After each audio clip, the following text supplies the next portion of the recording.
Now, you might have been fooled by my flawless American accent, but I am in fact an immigrant. I've lived in the US on and off since I was 10 and permanently moved here at 15.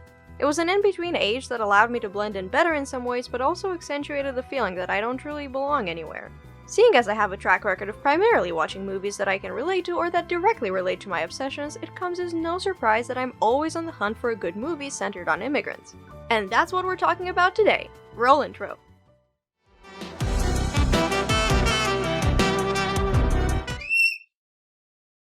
Throughout the years, I've noticed that there are hardly any movies about European immigration that are not historical movies or cases of en masse immigration. There's no movie looking at a particular family or how they navigate the new world.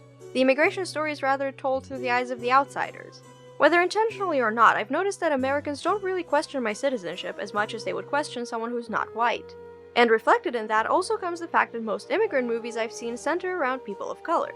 The best movies on immigration that I have seen come from Asian Americans. And the best books on immigration that I have read also come from Asian authors. Chinese Americans tend to be the majority due to, well, sheer numbers, but they are certainly not the only ones. For anyone who also likes this genre, I truly recommend the books of Gish Jen, especially Typical American, and Pachinko. Inter-Asian immigration is fascinating. In terms of movies, I'm going to talk about 3 today because they each left me with a huge smile on my face and lots to think about. The Wedding Banquet, The Farewell, and Minari. The Wedding Banquet follows Waitung, a Taiwanese man living in Manhattan who's made a comfortable living in real estate by buying and refurbishing old buildings. Already we see something different from the typical weak and ill-adjusted poster Asian male American movies like to push. His parents, who live in Taiwan, are constantly pressuring him into marriage so they can finally have a grandchild. But Waitung is gay, and he has not revealed that to his parents for understandable reasons. To avoid this, Waitung continues to put more and more demands on the kind of woman that he would marry. Things like being 5'9", work as a singer, have 2 PhDs, and speak 5 languages. You know, the usual things. But eventually this all gets too tiresome, so Waitung and his partner Simon concoct a sham marriage to please Waitung's parents. Of course, things don't go to plan, and Waitung's forced to have a huge wedding so the parents won't lose face, his fake wife catches feelings, and she gets pregnant. The movie is all about what lengths Waitung is willing to go to keep up the facade of the perfect son. I love this movie for how it challenges the idea of huge gaps between East and West. Waitung is successful and assimilated into Western culture without losing touch with his native Taiwanese heritage. Simon is a white American who learned Waitung's language instead of being the oblivious American being trash-talked to his face in a foreign language. Wei Wei wants to be independent and follows her dream of being an artist. She's sharp-tongued and bad at cooking, the opposite of the unrealistic ideal Asian woman. And lastly, we have the parents. They represent the older generation with lofty ideals that pressure their children to succeed in predetermined ways. Waitung is already successful in business, but filial piety makes him want to be more than successful. He wants to be everything his parents want him to be, even when that directly conflicts with his identity. But Ang Lee did not let his parents be just a caricature of the uncompromising traditionalist Asian parents. As the movie progresses, we see how the parents are not actually as stereotypically close-minded or culturally out of touch with the American way of life.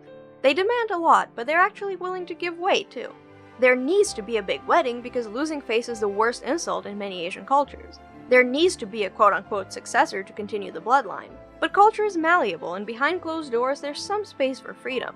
As long as the parents don't lose face, they're willing to accept Simon too. The ending represents a compromise reached between the 2 generations and cultures.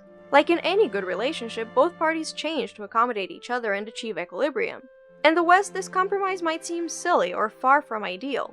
Perhaps it is, but as an immigrant who feels the pressure of being everything my family wants me to be in return for always being so far away, somehow this compromise feels sweet and meaningful. We're back to New York again for The Farewell, although this time we won't be staying here for too long. Instead, we're headed to China for a big wedding, but with a twist. Billy, an aspiring writer, has a bit of a problem. She can't find any fulfilling work, and her attempts to get a Guggenheim Fellowship are always rejected. She's living the American dream, clearly, but she won't tell anyone about her problems. One of the few lights of her life, though, are her conversations with her grandmother, who she is very close with. But one day she learns her parents are headed back to China for the wedding of her cousin Hao Hao.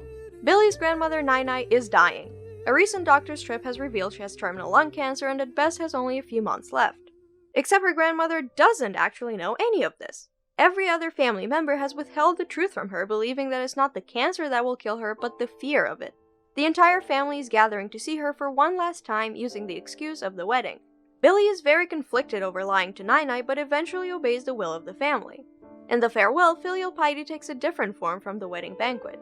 Filial piety here is shouldering the weight of the disease for your parents so they can live their last few moments in peace. But the lie is also a symbol of a collectivist culture. Shouldering the disease together as a family instead of pushing it only onto the sick individual is common. Even Nai told a similar lie to her husband. The conversations the family has over the days they're all gathered together are incredibly interesting.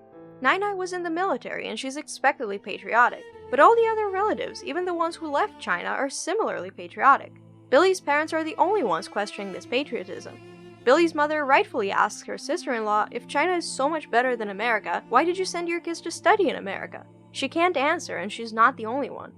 I've had this exact same conversation with my family so many times, especially with my grandfather.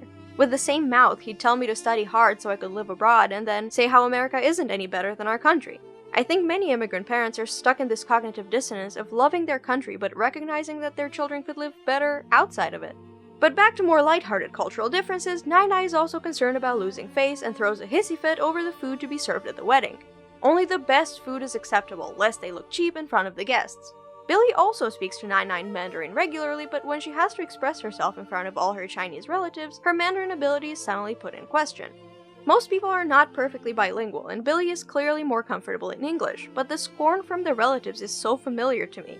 I got the "you suddenly have an American accent" line from my relative multiple times, as if speaking two languages somehow makes my native language less pure. I call BS. Stop making bilingual kids feel bad for being bilingual in 2021. Lastly, I'd like to point to the mandatory success expected from immigrants. Billy covers up her lack of success with stoicism because she feels she can't admit she's struggling. This definitely differs from person to person, but there's a bigger pressure to be successful if you're an immigrant, particularly from your own family. The dinner conversation touches on this. The family members question each other on their success. Are they doing better abroad than in China? Why? Or why not? Why did you leave? Are you doing better now that you left? You better. Billy, who is second gen, can't win in that kind of conversation. The pressure is there on her and she was born into it. Is keeping up a front more important than the truth? And speaking of telling the truth, shouldn't we tell Nai the truth after all? I don't know, and the movie doesn't seem to know either. So I guess it's up to us, the audience, to decide for ourselves. The last film I'll be talking about is also the most recent film of the bunch, Minari. It is the most intimate feeling movie of the three, and really puts the question of what the American dream looks like to different people front and center. Set in the 1980s, we follow the Korean-American Yi family who moved from their old home in California to pursue that good old American dream. But they're not headed to a city. Nope, instead the father Jacob has taken his family to rural Arkansas. Basically as far away from civilization as you can get. Jacob's enthusiasm to start a farming life isn't shared by everyone in his family, specifically his wife Monica, who's got the exact opposite view of the dream. To her, it would mean living closer to the city where there's many other Korean families around and of course a good church. As a compromise, Monica's mother comes to stay with them. The son David isn't very happy to share his bedroom, especially since his grandmother isn't exactly the traditional grandmother. As the months pass and David gets closer to his grandmother, Jacob and Monica start to grow apart. All of this will bring them to decide if they should continue their efforts at a better life in Arkansas or try for a more modest one in the city. Just like how The Farewell takes the idea of culture clash and mixes it up, Minari does the same for the theme of family. Unlike the previous two films, Minari isn't as interested in comparing American and Korean culture. It's present for sure, but the film's main focus is on the family and the values that each member has. As mentioned before, Jacob is a firm believer in the American dream. He doesn't want to spend the rest of his life sexing chickens in the city so his family can have an alright standard of living. That's not why he came to America. He came here to become successful, and the only way to do that is through major risks. Even as he has to deal with bad weather, lack of water, and clients who back out of deals, he never thinks of giving up. And Monica, well, she's less than impressed by everything, to say the least. Their mobile home is far worse than what they had in California and Washington, and is barely better than what they had in South Korea.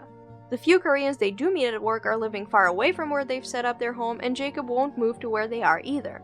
Jacob, in her eyes, seems more concerned with his own success than his family's. Seeing both sides of this issue, we're never led to side with either party. Although we might disagree with how Jacob and Monica pursue their dreams, they do make sense. Why would you leave behind everything you liked about your old life just to be worse off? And why would you want to continue an unfulfilling life when a much better one can be made if you just put everything on the line? Even the parts that are a bit selfish make sense. Monica says that she wants the children to have better lives, but some of what she wants is to fulfill her own desires. Jacob refuses to give up their difficult life even when they begin to struggle financially, but it's also because he wants his children to have a much better life than he did. Through all of these challenges, in the end, there's still a bit of hope that things will work out. There will still be difficulties, but by sharing in the hardships this new life has brought, the family manages to grow closer to one another. Although I have a few problems with the ending, I think that the core ideas of the movie are solid and painfully relatable. Hopefully the Oscars will get it right this year and give it a few nominations at the very least. All three movies deal with generational and cultural conflict, and I think they explore those themes in beautiful and intimate ways. Families are comprised of people, but also of traditions, expectations, and challenges. It's inevitable, or perhaps unavoidable, that there will be contrasting points of view or beliefs, but that doesn't mean one should automatically break away. If anything, those films promote the idea that it becomes more important to stay together rather than give up. If you are an immigrant, I'm curious whether you see a bit of yourself in those films or not. And if you're not an immigrant, did any of the themes and challenges in these movies surprise you? Let's talk! Thanks for watching, and see you next time!